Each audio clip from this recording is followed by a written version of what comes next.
Hello everyone, आज से हम मस्ट डू टॉपिक्स की एक सीरीज स्टार्ट करने वाले हैं।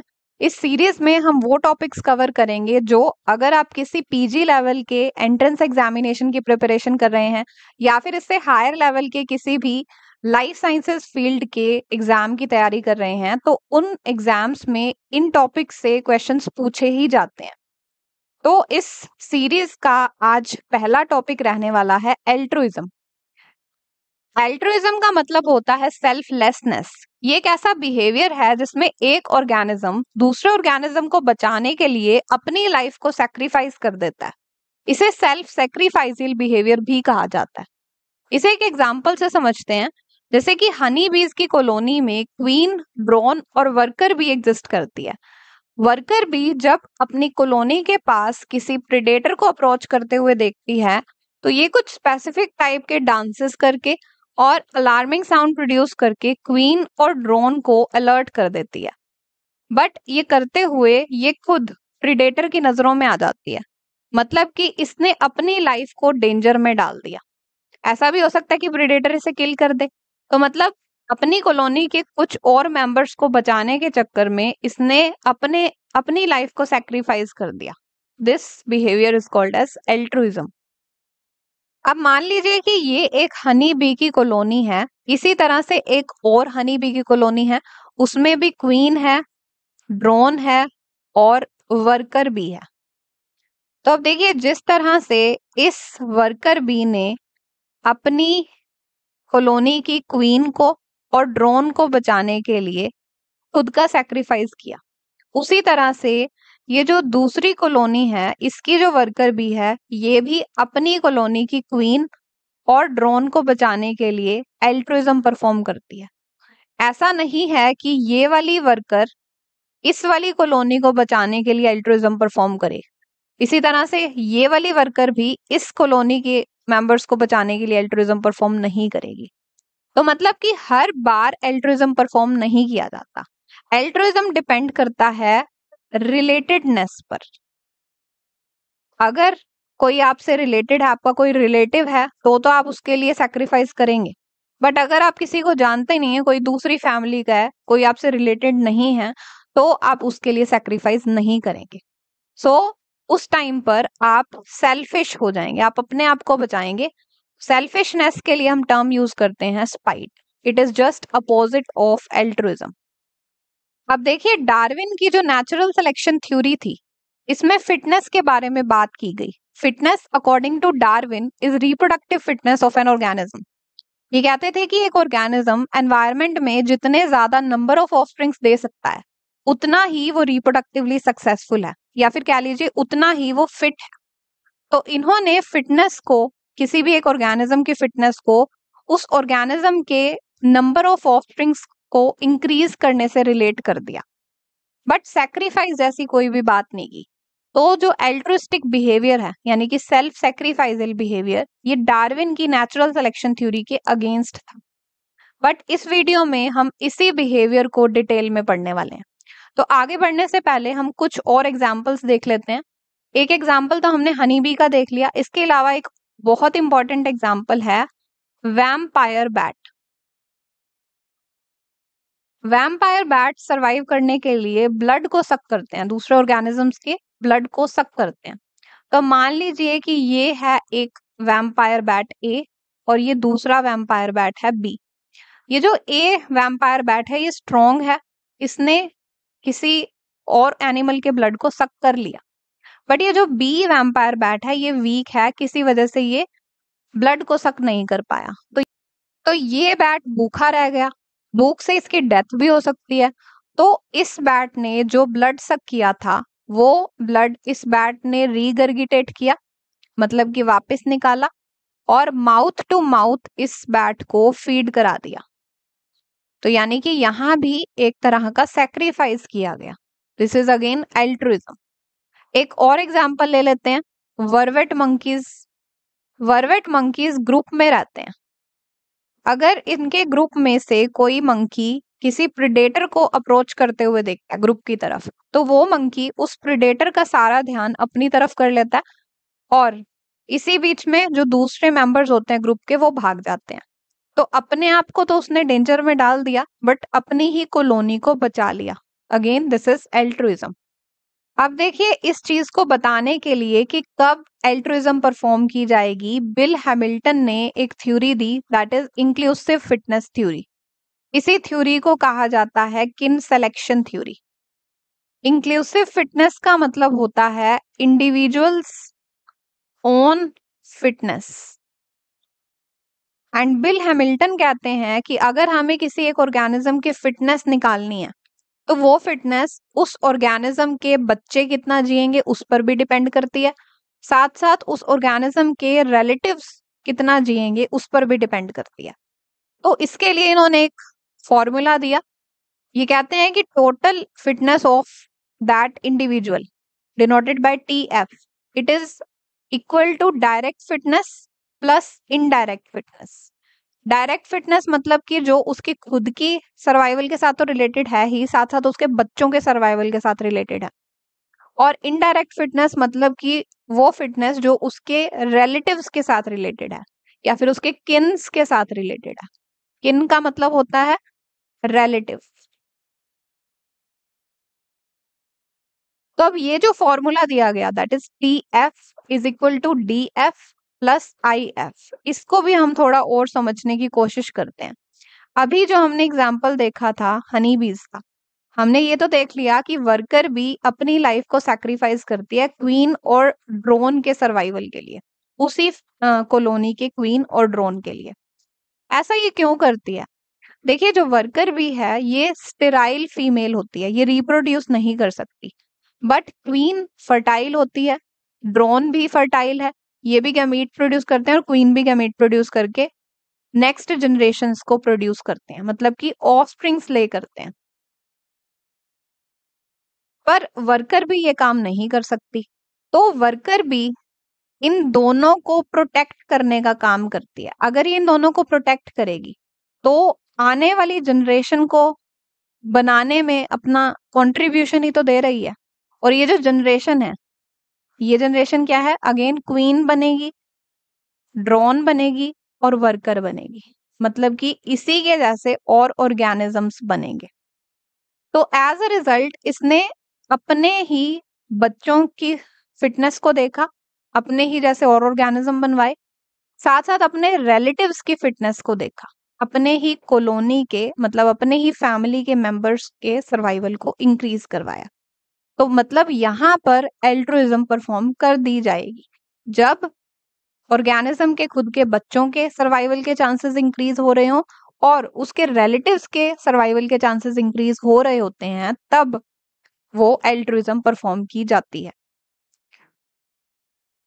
उसके बाद देखिए किन सिलेक्शन। किन सिलेक्शन मतलब रिलेटिव्स की सिलेक्शन। अब ये कैसे सिलेक्ट किया जाएगा कि कौन से रिलेटिव्स को कौन से रिलेटिव्स के लिए सेक्रीफाइस कर देना चाहिए, इसके लिए एक टेबल दी गई। ये आप टेबल देख रहे हैं, ये रिलेटिव्स हैं, mother, father, offspring, sibling, half sibling, niece, nephew, uncle, aunt, grand parents, grand child, heroic deed and cousin. इनके साथ हमारा जो रिलेशन है उसे डिनोट करते हैं R से। R यानी कि रिलेटेडनेस, हम इनसे कितना रिलेटेड हैं। तो मदर के साथ हमारा 0.5 का रिलेशन होता है, फादर के साथ भी, ऑफस्प्रिंग के साथ भी और सिबलिंग के साथ भी। फिर हाफ सिबलिंग जो है हमारा, हाफ सिबलिंग मतलब जिसका कोई एक पेरेंट हमारा भी पेरेंट हो, या तो उसकी मदर हमारी भी मदर है या फिर ऐसा उसके फादर हमारे भी फादर हैं, उसके साथ हम 0.25 से रिलेटेड होते हैं। Niece, nephew, uncle, aunt, grand parents, grand child, इनके साथ भी 0.25 से रिलेटेड होते हैं। और कजन्स के साथ या फिर हीरोइक डीड के साथ, हीरोइक डीड्स मतलब जो हमारे से डायरेक्टली कुछ लगते तो नहीं है, हमारे ब्लड रिलेशन शायद नहीं है हमारा उनके साथ, बट उनसे हम बहुत क्लोज हैं, तो उनके साथ भी हमारा रिलेशन होता है 0.125 का। कजन एंड हीरोइक डीड के साथ 0.125 का रिलेशन है। तो अब देखिए, हैमिल्टन बताते हैं कि एल्ट्रुइज्म तब परफॉर्म की जाएगी जब हैमिल्टन रूल फॉलो होगा। हैमिल्टन रूल का एक अलजेब्रिक एक्सप्रेशन दिया गया है, it is R B greater than C. अगर ये फॉलो होता है तो एल्ट्रुइज्म परफॉर्म की जाएगी। आर मैंने आपको बताया it is coefficient of relatedness, मतलब कि कितना ज्यादा दूसरा ऑर्गेनिज्म हमसे रिलेटेड है। दूसरा ऑर्गेनिज्म मतलब जिसके वजह से एल्ट्रुइज्म परफॉर्म की जा रही है। अब जो ऑर्गेनिज्म एल्ट्रुइज्म परफॉर्म कर रहा है उसे हम बोल देते हैं ए, दैट इज एक्टर, या फिर कह लीजिए donor, one which is performing altruism. और जिसके लिए परफॉर्म की जा रही है उसको बोल देते हैं आर, यानी कि रेसिपिएंट, जो ले रहा है एल्ट्रुइज्म। तो अब एल्ट्रुइज्म तब परफॉर्म की जाएगी जब ए और आर के बीच में रिलेटेडनेस ज्यादा होगी। इसके अलावा बी जो है यानी बेनिफिट ऑफ रेसिपिएंट, जब इसको बेनिफिट भी ज्यादा हो। अब मान लीजिए कि कोई किसी के लिए सैक्रिफाइस कर रहा है, तो जिसके लिए सैक्रिफाइस किया जा रहा है उसको बेनिफिट ज्यादा होना चाहिए, तभी वो सैक्रिफाइस परफॉर्म किया जाना चाहिए। तो अगर बेनिफिट ज्यादा होगा तभी एल्ट्रुइज्म परफॉर्म की जाएगी। इसके अलावा कॉस्ट ऑफ एल्ट्रुइस्टिक एक्ट, मतलब जो इस एक्टर ने या डोनर ने एल्ट्रुइज्म परफॉर्म किया है, सैक्रिफाइस किया है, उस सैक्रिफाइस को करने में जो कॉस्ट लगी है, अगर वो कॉस्ट आर और बी के प्रोडक्ट से कम है तो एल्ट्रुइज्म परफॉर्म कर दिया जाएगा। This is Hamilton rule, this is algebraic expression of Hamilton rule. अब इसको और ज्यादा समझने के लिए इससे रिलेटेड हम कुछ क्वेश्चंस करेंगे। उससे पहले हम एक और टर्म को समझ लेते हैं, दैट इज रेसिप्रोकल एल्ट्रुइज्म। अभी हमने बात की थी एल्ट्रुइज्म की, यानी कि सेल्फ सैक्रिफाइसल बिहेवियर की।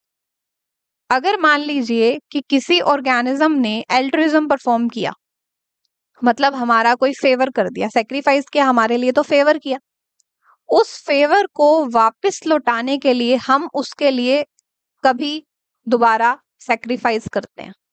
उसने जो फेवर दिया था उसको वापस करने के लिए हम भी उसके लिए कभी सैक्रिफाइस कर दें, तो उसे कहेंगे रेसिप्रोकल एल्ट्रुइज्म।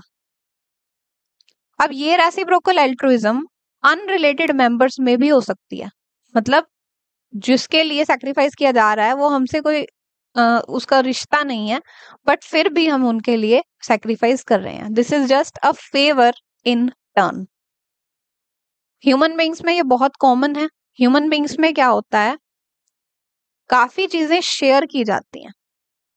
जनरली नेबर्स में ऐसा होता है कि किसी एक नेबर ने आप दूसरे नेबर की हेल्प की, तो ये नेबर उस नेबर को एक्सपेक्ट करेगा कि कभी ये वाला नेबर भी इसकी हेल्प करे वापस। तो ये वाला नेबर भी एक तरह से वो हो जाता है, कमिट हो जाता है कि कभी अगर इसको जरूरत पड़ती है तो इसको हेल्प करनी पड़ेगी, फेवर देनी पड़ेगी रिटर्न में। This type of sacrifice is called as reciprocal altruism. इसका एक एग्जाम्पल अभी हमने जो देखा था, वैम्पायर बैट्स के बारे में हमने देखा था। हमने देखा था कि एक स्ट्रॉन्ग बैट जो ब्लड सक कर लेता है वो दूसरे वीक बैट को ब्लड रीगर्गिटेट करके दे देता होता है। अब वो ऐसा क्यों कर रहा है, जरूरी नहीं है कि वो जो जिस वीक बैट को ब्लड दे रहा है वो उससे उसकी फैमिली का ही बैट, अनरिलेटेड बैट को भी वो ब्लड दे देता है, उसके लिए एक फेवर कर देता है। वो इसलिए करता है ताकि वो ये सोचता है कि कभी अगर फ्यूचर में उसको भी जरूरत पड़ती है तो वो दूसरा बैट उसकी हेल्प करेगा, फेवर देगा उसको वापस। So this is an example of reciprocal altruism. इसके और एग्जाम्पल्स देख लीजिए। Warning calls in birds.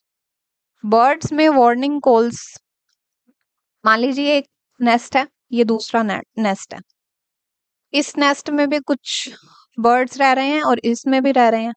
अब ये वाले जो सारे बर्ड्स हैं ये एक दूसरे से रिलेटेड हैं, बट इनसे रिलेटेड नहीं है यहाँ पे जो बर्ड्स रह रहे हैं। बट फिर भी क्या होता है, मान लीजिए कि कभी प्रेडेटर ने अप्रोच किया, इन बर्ड्स ने वार्निंग कॉल्स देकर इन्हें भी अलर्ट कर दिया, तो एक तरह से इनको फेवर दे दी। अपने ग्रुप को तो बचाया ही, साथ साथ इस नेस्ट वाले बर्ड्स को भी बचा लिया।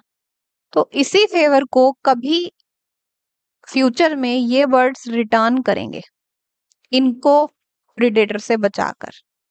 So this is reciprocal altruism. इसी तरह से नेस्ट प्रोटेक्शन इन नेबर्स, जैसे मान लीजिए ये एक है बर्ड का नेस्ट और ये दूसरा बर्ड का नेस्ट है। मान लीजिए कि ये जो फर्स्ट बर्ड है इसको कभी किसी वजह से मान लीजिए फूड फाइंड करने के लिए इस नेस्ट से जाना पड़ा, तो ये बर्ड इस सेकंड नेस्ट वाले बर्ड को ये काम देकर जाएगा कि इस नेस्ट को भी ये संभालेगा जब तक ये बर्ड वापस नहीं आ जाता। अब जब ये गया, मान लीजिए कि पीछे से कोई प्रीडेटर आ गया, तो ये जो सेकंड वाला बर्ड है इस नेस्ट को उस प्रीडेटर से बचाने की कोशिश करेगा। इस कोशिश में इसने अपनी लाइफ को डेंजर में डाल दिया, तो इसको बचाने के चक्कर में इस नेस्ट को बचाने के चक्कर में इसने अपनी लाइफ को डेंजर में डाल दिया।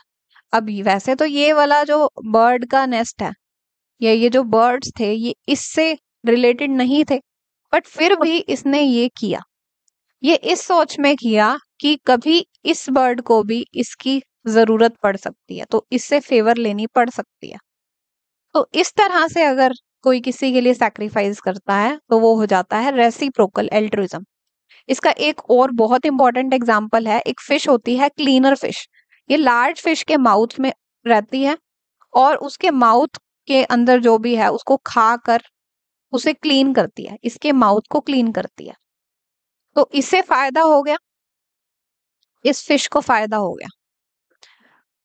अब इस फेवर को वापस देने के लिए ये लार्ज फिश इस क्लीनर फिश को नहीं खाती, अपने आप को रोक लेती है इसको खाने से, तो इन टर्न इसने भी इसको फायदा दे दिया। सो फेवर हो गया ना ये रिटर्न में। This is again reciprocal altruism. अब बात करते हैं हैमिल्टन रूल्स के कुछ क्वेश्चंस की। ये आप देख रहे हैं CSIR नेट का प्रीवियस ईयर क्वेश्चन, 2014 दिसंबर का क्वेश्चन है ये। Assume that an individual A want to do an altruistic act to individual B and benefit and cost are 40 and 12 respectively. Benefit is 40 and cost है 12. According to Hamilton rule, A should perform altruistic act if B is his. Hamilton rule के according ये altruism perform कर दिया जाना चाहिए अगर B उसका क्या लगता है इनमें से। तो हम रूल लगाएंगे R B should be greater than C, तभी अल्ट्रुइज्म होगा। आर हम अभी देखेंगे B is 40 greater than C is 12। अब देखिए nephew, niece, grandson, granddaughter, इन सब के लिए जो आर की वैल्यू है दैट इज 0.25 और डॉटर और सन के लिए जो आर की वैल्यू है वो ज्यादा होती है यानी 0.5 होती है। तो ज्यादा वाली लगा के देखते हैं, 0.5 मल्टीप्लाई 40 ग्रेटर देन 12 बनता है तो ठीक है एल्ट्रुइज्म होगा। तो अब देखिए 20, 20 इज ग्रेटर देन 12 यानी कि इस केस में एल्ट्रुइज्म हो जाएगा। Next, worker bee instead of themselves reproducing help queen to reproduce. This behavior is an example of, उसी की कॉलोनी की क्वीन को हेल्प करती है यानी कि अपने रिलेटिव को हेल्प करती है। This is kin selection. Brother A and B have same father but different mothers, यानी कि ये एक दूसरे के हाफ सिबलिंग्स हैं। B wants A to help him which involve cost of 30 units. Under what conditions should he help B following Hamilton rule? Brother B जो है वो चाहता है कि ए उसकी हेल्प करे, इसके लिए जो ए को कॉस्ट देनी पड़ रही है दैट इज 30 यूनिट्स। तो हैमिल्टन रूल के किस कंडीशंस से ये एल्ट्रुइज्म परफॉर्म की जानी चाहिए? So R B should be greater than C to perform altruism. R यानी कि रिलेटेडनेस, हाफ सिबलिंग्स हैं तो 0.25 का रिलेटेडनेस होगा, मल्टीप्लाई बी ग्रेटर देन 30 आना चाहिए। तो इसे सॉल्व करिए, b should be greater than 30 multiply 4 यानी कि b should be greater than 120। तो तभी ये एल्ट्रुइज्म परफॉर्म होगा अगर b 120 से ज्यादा है, यानी कि आंसर है option number C. Next, individual a can derive fitness benefit of 160 units by helping individual b. a b को हेल्प करने से बेनिफिट जो आ रहा है दैट इज 160 यूनिट्स। यहाँ पे मैं स्मॉल बी कर देती हूँ, small B is the benefit. But incurs a fitness cost of 50, cost लग रही है 50 की in doing so. Following Hamilton rule A should help B only if B is his. B अगर उसका क्या है कि वो उसकी हेल्प करेगा, R B should be greater than C. Okay, relatedness हमें बतानी है, मतलब R multiply 160 should be greater than 50। तो अब यहाँ देखिए ब्रदर और सिस्टर में 0.5 का रिलेटेडनेस होता है। First cousin 0.125, cousin uncle 0.125, nephew और नीस इसमें 0.25। अब यहाँ देखिए अंकल है तो 0.25 का हो जाएगा, अंकल आंट में 0.25 का होता है, कजन है तो 0.125 का। तो ये तो दोनों ऑप्शंस में भी जो रिलेटेडनेस वो अलग है, तो ये तो ऑड है, इसे तो निकाल दीजिए। अब इनमें देखिए सबसे ज्यादा रिलेटेडनेस किसकी है, इसकी है, ब्रदर एंड सिस्टर की। इसे पुट करके देखिए पहले, तो 0.5 मल्टीप्लाई 160 टू 80 आ रहा है, तो ये तो सही है, ग्रेटर है, यही आंसर होगा। आगे भी देख लीजिए, 0.125 वाला करके देखते हैं। 0.125 multiply 160, it should be greater than 50, ये आना चाहिए। तो अब जब इसे सॉल्व किया जाएगा, ये आएगा 20 आ जाएगा। सो 20 इज लेस देन 50, तो ये नहीं होगा। इसी तरह से नेफ्यू और नीस का करके देख लीजिए, 0.25 का है, 0.25 मल्टीप्लाई 160 40 आता है, 50 से कम है, अगेन ये भी नहीं होगा, सो आंसर ए रहेगा। Inclusive fitness can be measured as sum of DF and IF. Total fitness is equal to direct fitness plus indirect fitness. Imagine you have 10 offspring, 10 बच्चे हैं। थ्रू पेरेंटल केयर 5 सर्वाइव करते हैं reproduce करने तक, मतलब बड़े होने तक 5 सर्वाइव करते हैं थ्रू पेरेंटल केयर। आपके खुद के जो बच्चे हैं वो 5 हैं, ये बोल रहा है। तो डायरेक्ट फिटनेस आपको 5 की होगी। You give your life in heroic deed to save 5 of your nieces and nephews. Nieces और नेफ्यूज जो हैं आपके, वो 5 और हैं, आप उन्हें बचा लेते हैं और उनकी केयर करते हैं।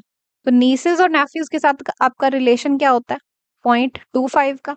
खुद के बच्चों के साथ होता है 0.5। सो डायरेक्ट फिटनेस होगी 5 मल्टीप्लाई 0.5 एंड इनडायरेक्ट होगी 5 मल्टीप्लाई 0.25। इसे सॉल्व कर लीजिए, आंसर आ जाएगा 3.75। सो टोटल फिटनेस जो हो जाएगी, जो ऑर्गेनिज्म एल्ट्रुइज्म परफॉर्म कर रहा है उसकी खुद की total inclusive fitness, it is equal to 3.75। Next is according to Hamilton rule, altruistic behavior evolve when RB is greater than C. B is benefit gained, C is cost to the actor performing altruism, and R is relatedness between individual performing altruism and offspring of recipient. No, individual performing altruism and recipient itself. This is correct. Next question है, match करना है हमें column 1 को column 2 के साथ। तो पहला देखिए, agonistic behaviour. Agonistic behaviour is aggressive behaviour of individual in a population. Hierarchical behaviour, hierarchy मतलब होता है लेवल्स। तो अब यहाँ ऑप्शन में देखिए लेवल्स कहाँ है, लेवल या classification. Existence of different level of dominance with in a population. Altruistic behaviour, ऐसा बिहेवियर जहां पर अपने आप को सेक्रीफाइस करके दूसरे को बचाया जाएगा at the expense of self.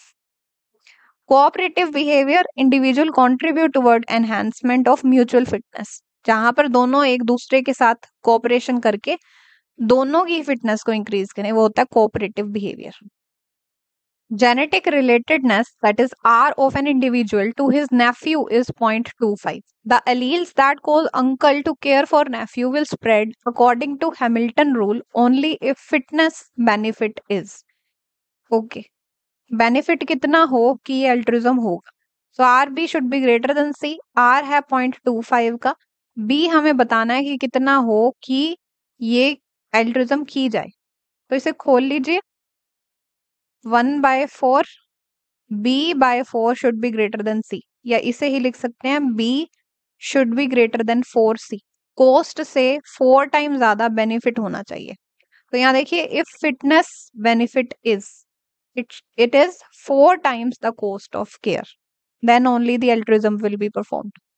Next, CSR net दिसंबर 2009 का क्वेश्चन है, if C and R are 0.5 cost and relatedness, the correct expression according to Hamilton rule. Okay, C और R ये दोनों ही हैं 0.5, तो बस हमें बताना है अकॉर्डिंग टू हैमिल्टन रूल क्या सही है। जस्ट फॉर्मूला है ये, R B is greater than C होता है, तो अब यहाँ देखिए R B greater than C, यही आंसर होगा। Next, match the following. Cooperation, cooperation में डायरेक्ट फिटनेस गेन किया जाता है और इमीडिएटली किया जाता है। Then deceit and manipulation, deceit and manipulation मतलब कि डिसऑनेस्ट होना। अगर डिसऑनेस्ट हैं आप अपनी कॉलोनी के साथ या फिर अपने ऑर्गेनिजम्स, अपने जो भी रिलेटेड ऑर्गेनिज्म है उनके साथ, तो आपको इंक्लूसिव फिटनेस में लॉस होगा। अब इसका क्या मतलब है, देखिए पहले तो कोऑपरेशन को ही थोड़ा सा देखिए। कोऑपरेशन मतलब जब एक दूसरे की हेल्प करते हैं दोनों ही ऑर्गेनिज्म, और दोनों के ही सर्वाइवल चांसेस इंक्रीज होते हैं, और ये इमीडिएटली बेनिफिट आता है इनको, तब कोऑपरेशन बोलते हैं। डिसीट एंड मैनिपुलेशन में क्या होता है कि अगर कोई किसी के साथ डिसऑनेस्ट है, मतलब किसी के साथ कोई गड़बड़ी करते हो आप, तो सामने वाले को आपने धोखा दिया, उसकी वजह से आपका जो इमेज है वो डाउन हुआ, तो सामने वाला आपको ना तो रेसिप्रोकल एल्ट्रुइज्म देगा, और अगर इवन आप उसके रिलेटिव भी हैं तो भी एल्ट्रुइज्म भी आपको शायद ना दे वो। सो मतलब इंक्लूसिव फिटनेस में कमी आ जाएगी फिर। Then adaptive altruism, adaptive altruism is gain of indirect fitness. आपने अडेप्ट कर लिया किसी के साथ, किसी और ने आपको अपना रिलेटिव मान के इनडायरेक्टली आपकी हेल्प की, आपके लिए एल्ट्रुइज्म किया। रेसिप्रोसिटी मतलब फेवर इन टर्न, ये फिटनेस बेनिफिट ऐसा है जिसमें कुछ डिले के बाद आपको फायदा मिलता, मतलब आपने किसी की कभी हेल्प की, आपने हेल्प कर दी, बट उसने टर्न उसी टाइम नहीं की, वो हेल्प रिटर्न नहीं की। फ्यूचर में जब आपको जरूरत पड़ी, फ्यूचर में मतलब कुछ डिले के बाद आपको जरूरत पड़ी, तो आफ्टर डिले आपको बेनिफिट दिया उसने। Next, according to Hamilton rule, R is the coefficient of relatedness between two interacting individuals. B is the benefit of recipient. C is the cost of donor. Which of these will result in altruistic behavior?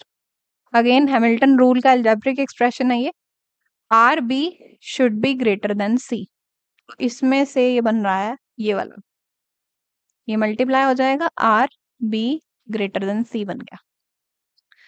Degree of genetic relatedness between offspring and their parent is, offspring और parent में 0.5 का relatedness होता है। Higher than between brother and sister, brother और sister में भी 0.5 का होता है।